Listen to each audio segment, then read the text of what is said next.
Je m'appelle Anaïs Perrin, j'ai 24 ans et je fais ma thèse à l'université Le Havre-Normandie dans un laboratoire qui s'appelle le LOMC. Je m'appelle Quentin Peignot, j'ai 29 ans et je fais mon doctorat à l'université Le Havre-Normandie dans un laboratoire qui s'appelle CBio.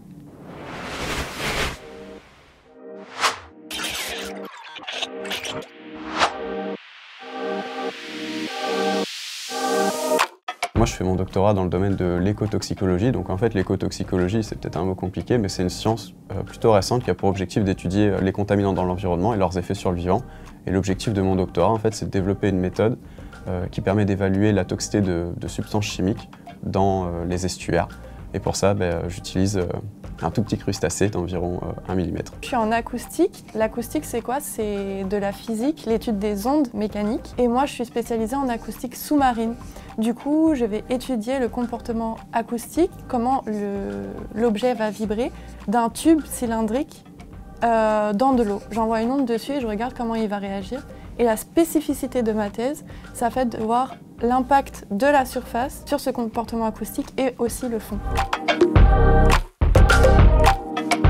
Le concours Ma thèse en 180 secondes, c'est un concours de vulgarisation scientifique. Donc en fait, on va être plusieurs doctorants et doctorantes à devoir présenter notre sujet de thèse en 3 minutes chrono. Et à l'issue de ça, il y a plusieurs étapes. Donc au début, c'est à l'échelle de la région. Ensuite, si on est qualifié, c'est à l'échelle nationale et ensuite internationale. Moi, en fait, je souhaitais d'abord vulgariser ma science, mais ensuite, je souhaitais développer des méthodes pour parvenir à gérer mon stress et mon aisance lorsque je fais une présentation à l'oral. Et MT 180, c'est vraiment l'exercice parfait pour ça. Personnellement, j'ai été voir la finale régionale l'année dernière et il y avait un doctorant de mon laboratoire qui a participé. Et j'étais vraiment impressionnée de ce qu'il a fait et il m'a dit que c'était une expérience vraiment très humaine. On apprenait beaucoup de choses et je me suis dit du coup, pourquoi pas moi? C'est une question très compliquée parce qu'en fait, on a très envie de parler avec notre jargon scientifique. Le premier jet, souvent, on va utiliser les mots qu'on utilise tous les jours et on ne se rend pas compte que c'est des mots compliqués. J'ai fait lire mon texte à plusieurs amis qui ne sont pas en acoustique, qui ne sont pas dans mon domaine. Comme ça, ils ont pu me dire vraiment, sincèrement, « Ok, là, j'ai pas compris ta phrase, le plan, tu devrais le revoir parce qu'on ne sait pas où tu veux en venir. » Et du coup, ça a été beaucoup de relecture et de répétition. Moi, j'ai procédé un peu comme Anaïs, en fait. J'ai d'abord fait un premier jet en mettant un petit peu toutes les idées qui me passaient par la tête. Et puis après, j'ai essayé de voir ce qui pouvait être accessible, en fait, à chacun d'entre nous pour vulgariser mon sujet. Et j'ai fait beaucoup d'essais et après, j'ai beaucoup pratiqué pour voir si ça passait en 180 secondes.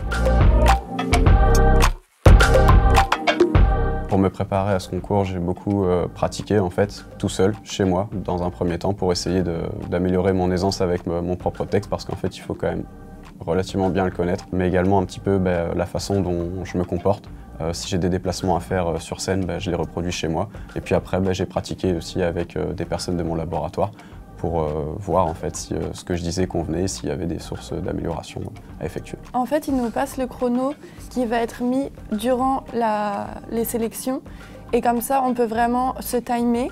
Donc on a des petits moyens de savoir à tel mot, je dois être plus ou moins dans cette seconde-là pour pas dépasser. Parce qu'en fait, l'enjeu, ça va être de devoir faire 3 minutes pile. Et si on dit un mot après le gong, c'est éliminatoire. Donc il faut avoir aussi une phrase, par exemple, si on voit qu'on dépasse trop, que dans le chrono on est trop loin, vaut mieux enlever une phrase et faire une belle conclusion, parce que c'est très important la conclusion, plutôt que de dépasser, parce que là c'est éliminatoire, donc il faut répéter, avoir ses time codes, et puis aussi noter ses mouvements, parce que la prestance scénique c'est important. Il faut faire voyager la personne et donc il faut croire à ce qu'on dit et pour ça il faut aussi du coup bien connaître son texte.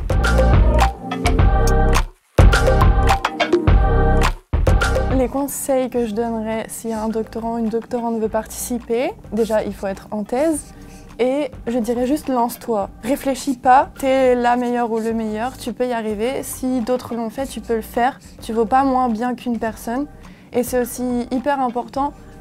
Mon petit combat personnel, de donner de la visibilité aux femmes dans les sciences dures, dans les sciences et techniques, parce qu'on n'a pas beaucoup de visualisation, donc c'est un peu dur de se projeter quand on est au lycée et de se dire est-ce que je vais faire des sciences ou pas, non, j'ai pas de représentation qui me dit que je peux y arriver, ben si. Donc c'est ça aussi la vulgarisation scientifique, c'est de dire que tu peux y arriver. Et aussi, si tu es en sciences humaines et sociales, n'hésite pas à le faire parce que quand on pense aux sciences, on pense très peu aux sciences humaines et sociales alors que c'est tout aussi important. Non, mais moi je dirais en fait c'est ça, fais-toi confiance. Même si tu as des difficultés en fait à t'exprimer à l'oral ou si tu ressens beaucoup de stress, ça va être une belle expérience en fait pour toi de le faire. Et puis en fait il y a énormément de bienveillance autour entre les participants, en tout cas autour de ce concours. Et ça en fait ça aide vraiment aussi à prendre confiance en soi et à voir en fait que tout le monde finalement ressent aussi un petit peu ce stress. Et voilà, qu'on a tous un petit peu les mêmes entre guillemets problèmes. Fait que je t'encourage juste à te faire confiance et comme disait Anaïs, à te lancer et tu verras que tu vas vivre une belle expérience. Moi, après mon doctorat, en fait, ça fait plusieurs années que j'ai envie de me lancer vers le monde de l'entrepreneuriat. Donc l'idée, ce serait en fait de me lancer dans mon domaine, c'est-à-dire le domaine de l'écotoxicologie. Personnellement, je sais déjà pas ce que je vais manger ce midi, donc ça va être une question un peu compliquée pour moi. Mais oui, en fait, c'est ok de pas savoir aussi. Hein, il faut rester curieux en fait, c'est ça le secret dans la vie.